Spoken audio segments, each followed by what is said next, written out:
Hello, तो मैं इस वीडियो में कवर करने वाला हूँ जुंजू ईतो कलेक्शन से उज़ुमाकी को। और ये वीडियो पार्ट 2 होने वाली है इस वीडियो की। तो जिसने ये नहीं देखी पहले इसको जाके देख लो, वरना ये वीडियो समझ में नहीं आएगी। बाकी तुम्हारी मर्जी। तो जैसे कि चैप्टर 1 में हमने देखा कि कैसे सुइची के फादर स्पाइरल्स के साथ इतना ऑब्सेस्ड थे कि अपनी आईबॉल्स को इंडिविजुअली रोटेट कर पा रहे थे, और कैसे उनके फ्यूनरल में भी स्पाइरल्स फॉर्म होते हैं। अब आगे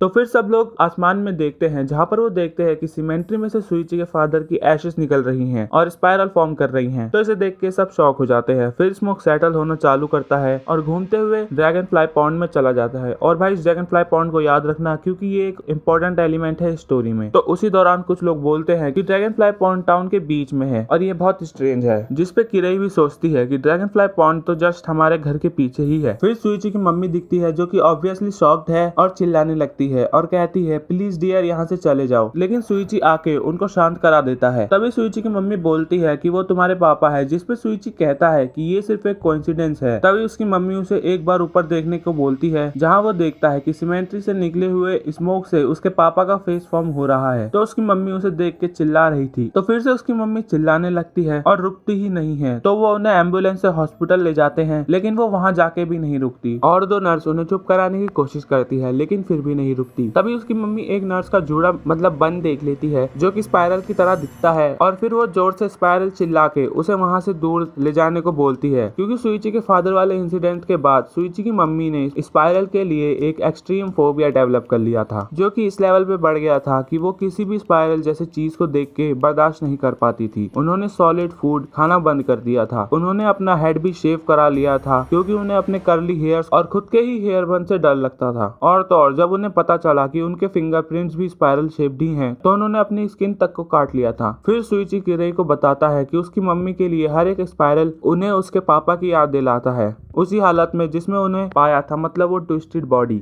और वो उसकी मम्मी की तरफ देखते हैं और उन्हें अपने साथ आने को बोलते हैं। और उनके फोबिया की वजह से सुइची भी हैट और ग्लव्स पहनता है, ताकि उसकी मम्मी उसके हेयर्स और फिंगरप्रिंट्स ना देख पाए। और डॉक्टर और नर्स भी इससे केयरफुल है, और इन सब प्रिकॉशंस की वजह से वो धीरे धीरे शांत हो रही हैं। फिर सीन शिफ्ट होता है सुइची और उसकी मम्मी पे, जो कि डॉक्टर के पास आए हैं। और डॉक्टर उन्हें पूछता है कि अब वो कैसा फील कर रही हैं, जिसपे उसकी मम्मी पॉजिटिव रिप्लाई देती है। फिर डॉक्टर पूछता है कि क्या अभी भी तुम्हें स्पाइरल से डर लगता है, तो उसपे सुइची की मम्मी घबराते हुए हाँ बोल देती है। और फिर डॉक्टर उन्हें मिडोरियामा के साइकेट्रिक वार्ड में ले जाने को बोलते हैं, जिसपे सुइची शॉक हो जाता है। तो उसकी मम्मी उसे ही पूछती है। फिर डॉक्टर बोलते हैं कि घबराने की कोई जरूरत नहीं है, तुम्हें वहाँ रहने से डरना नहीं चाहिए। लेकिन तभी पता चलता है कि असल में सुइची डॉक्टर के पीछे वाले चार्ट को देख के शॉक था, क्योंकि उसमें ह्यूमन ईयर में एक स्पाइरल शेप्ड पार्ट दिखता है, जिसे देख के सुइची घबरा जाता है। तभी डॉक्टर उसे पूछता है कि तुम क्या सोचते हो सुइची। फिर दोबारा उसे कॉल आउट करते हैं, तो उसे होश आता है। फिर उसकी मम्मी भी उसे बुलाती है, तो वो सॉरी बोलता है स्पेस आउट होने के लिए। तभी डॉक्टर बोलता है कि दीवार में तुम्हें कुछ बॉदर कर रहा है क्या। तो सुइची उन्हें चिल्ला के पीछे ना देखने को बोलता है, और उसकी मम्मी भी उसे बोलती है कि क्या बात है, तुम बहुत स्ट्रेंज बिहेव कर रहे हो। फिर सीन शिफ्ट होता है उसकी मम्मी के रूम में, जहाँ उसकी मम्मी उसे बोलती है कि टू बी ऑनेस्ट वो मिडोरियामा नहीं जाना चाहती है, क्योंकि वो वही जगह है जहाँ वो उसके पापा को ले जाने वाले थे। जिसपे सुइची बोलता है कि आपको वहीं जाना चाहिए जहाँ बेटर फैसिलिटीज हो। क्या आपको ठीक नहीं होना, और आप चाहती हो ना कि आप अपने आप को और हर्ट ना करो। जिसपे उसकी मम्मी बोलती है कि ऑफ कोर्स, लेकिन अब वो अपने आप को और हर्ट नहीं करेगी। उन्होंने अपनी बॉडी से सारे स्पाइरल्स को निकाल दिया है। जिसपे सुइची भी एग्री करता है। तभी एकदम से वही सायरन बजने लगता है, जो कि हर शाम 5 बजे बजता है। जिसपे उसकी मम्मी कान बंद करते हुए चिल्लाती है कि उन्हें ये साउंड नहीं पसंद, ये उनके कान को चीरता है। फिर सीन शिफ्ट होता है सुइची और किरई पे, जो कि किरई को उसी स्पाइरल पार्ट के बारे में बताता है, जो कि उसने चार्ट में देखा था। और बल्कि उसे लग रहा था कि बस हेयर और फिंगर टिप्स ही स्पाइरल शेप्ड होते हैं ह्यूमन बॉडी में। और बोलता है कि अगर उन्हें पता चला तो वो क्या करेंगी किसी को नहीं पता, लेकिन उन्होंने अपने फिंगर टिप्स को तो काट ही लिया था। जिसपे किरई शॉक हो जाती है। फिर सीन दोबारा शिफ्ट होता है हॉस्पिटल में रात को, जहाँ सुइची की मम्मी शांति से सो रही थी। लेकिन तभी उनके स्टॉप से एक सेंटीपेड आ जाता है, मतलब कनखजूरा, जो कि धीरे धीरे उनके कान में जाने लगता है। लेकिन तभी वो उठ जाती है और उसे हटा देती है, और सेंटीपीड के ऊपर एक छोटी सी स्टेबल वॉच फेंक के मारती है। लेकिन उससे सेंटीपीड को कोई फर्क नहीं पड़ता, और वो एक स्पाइरल शेप फॉर्म करने लग जाता है। और उसका फेस सुइची के फादर की तरह दिखने लगता है, जो कि उन्हें बोलता है कि यूकी कम जॉइन मी। तो उसकी मम्मी चिल्लाने लगती है, लेकिन उसके फादर कहते हैं कि तुम्हें तो स्पाइरल नहीं पसंद ना, लेकिन वो अभी भी तुम्हारे साथ है। और कहते हैं कि मैं तुम्हारे ईयर में जाना चाहता हूँ और बहुत अंदर जाके कर्ल अप करना चाहता हूँ, मतलब वही स्पाइरल की तरह बनना चाहते हैं। और उसके बाद बहुत तेज चिल्लाती है। फिर सीन शिफ्ट होता है सुबह पे, जहाँ सुइची उसकी मम्मी से पूछता है कि क्या कल रात को कुछ हुआ था, लोग कह रहे थे कि आप चिल्ला रही थी। और फिर किरई भी पूछती है कि अब आप कैसा फील कर रही है। फिर तभी एक नर्स आती है उनका टेम्परेचर नापने, तो उनसे पूछती है कि अब वो कैसा फील कर रही है। लेकिन सुइची की मम्मी नर्स से पूछती है कि आखिर हमारे ह्यूमन ईयर के अंदर क्या है, जिस पे नर्स बोलती है कि क्या ईयर, तो सुइची की मम्मी बोलती है हाँ, डोंट टेल मी कि एक स्पाइरल है, जिस पे नर्स मना कर देती है। लेकिन वो नहीं मानती और डॉक्टर के रूम की तरफ भागने लग जाती है, जिस पे सुइची उनको रुकने के लिए भी बोलता है क्योंकि उनका पैर अभी भी हील नहीं हुआ है। लेकिन वो नहीं मानती और सुइची ये भी बोलता है कि डॉक्टर बिजी होंगे, लेकिन वो फिर भी नहीं मानती और डॉक्टर के रूम में पहुंच के उन्हें वो चार्ट दिखाने को बोलती है। लेकिन वहाँ वो चार्ट नहीं था, तो वो पूछती है कि चार्ट कहाँ गया, जिस पर डॉक्टर बोलते हैं कि वो चार्ट आउटडेटेड हो गया था, तो उन्होंने फेंक दिया। फिर उसकी मम्मी डॉक्टर से पूछती है कि क्या हमारे ह्यूमन हेयर में स्पाइरल होता है, जिस पे डॉक्टर बोलता है कि मैंने ऐसा कुछ नहीं सुना। तो उसकी मम्मी प्रूफ मांगती है, लेकिन डॉक्टर कहता है कि वो लास्ट चार्ट था। फिर उसकी मम्मी वहाँ रखी बुक्स में चेक करने लग जाती है, लेकिन सुइची उन्हें रोक देता है ये बोलकर कि आप ये क्या कर रही हो। डॉक्टर ने भी मना कर दिया कि ऐसा कुछ नहीं है। लेकिन उसकी मम्मी कहती है कि लास्ट नाइट उसके फादर ने उन्हें उनके ईयर के बारे में कुछ स्ट्रेंज बताया था। तो सुइची कहता है कि डैड मर चुके हैं और आप बस सपना देख रही थी। और फिर वो मान जाती है और किरई उन्हें उनके रूम में ले जाती है। फिर पीछे से सुइची डॉक्टर को थैंक्स करता है क्योंकि उन्होंने वो चार्ट हटा दिया, और वो बात करते हैं कि उनका इलाज किसी स्पेशलिस्ट से जल्दी ही कराना होगा, वरना उनकी जान खतरे में है। फिर सीन रात को शिफ्ट होता है, जहाँ नर्स सुइची की मम्मी को बताती है कि ये उनकी इस हॉस्पिटल में आखिरी रात है, जो कि शायद सच भी हो। फिर दोनों एक दूसरे को गुड नाइट बोलते हैं और नर्स गेट बंद करके वहाँ से चली जाती है। फिर सुइची की मम्मी भी सोने ही वाली होती है, लेकिन तभी नोटिस करती है कि ग्लूकोज की बोतल में से ग्लूकोज घूमना चालू कर रहा है। और फिर एकदम से सुइची के फादर का चेहरा उसमें दिखने लगता है, जो कि उनसे कहता है कि उनके ईयर्स में स्पाइरल है, जिसपे ऑब्वियसली वो चिल्लाने लगती हैं और उस स्टैंड को ही गिरा देती हैं और वो बोतल टूट जाती है। लेकिन फिर उससे कनेक्टेड पाइप स्पाइरल फॉर्म करने लगता है और उन्हें वही आवाज बार बार सुनाई देती है जो उनसे कहती है कि उनके ईयर्स में स्पाइरल है। फिर उसकी मम्मी को लगता है कि सुइची के पापा भी स्पाइरल के साथ उनके ईयर्स के अंदर ही है, जिसे वो निकाल देंगी और अपने बगल वाले ड्रॉर से सीधा निकाल के अपने कान में घोप लेती हैं, जिससे उनका कान ही नहीं बल्कि सेंस ऑफ बैलेंस भी डिस्ट्रॉय हो जाता है। और फिर वो अपने आखिरी टाइम पे भी स्पाइरल से डरी हुई थी और उनकी मौत हो जाती है। लेकिन उनके फ्यूनरल के टाइम पे फिर से उनकी बॉडी के एशेस आसमान में एक ब्लैक स्पाइरल बना देते हैं और इसी के साथ खत्म होता है उज़ुमाकी चैप्टर 2। तो उम्मीद करता हूँ तुम्हें ये चैप्टर और मेरी एक्सप्लेनेशन पसंद आई होगी। अब भाई जुंजू ईतो के बारे में बात करते हैं कि भाई उन्होंने कैसे स्पाइरल्स को ह्यूमन ईयर्स के साथ कनेक्ट करा, और अभी तो आगे स्टोरी में स्पाइरल्स को और तरीके से कनेक्ट किया है। और हाँ, नेक्स्ट चैप्टर और भी ज्यादा डरावना होने वाला है, तो नेक्स्ट चैप्टर के लिए कमेंट कर दो, बाकी मैं तो बना ही दूंगा। तो हम मिलते हैं ऐसी कुछ इंटरेस्टिंग वीडियोस के साथ, तब तक के लिए सायोनारा।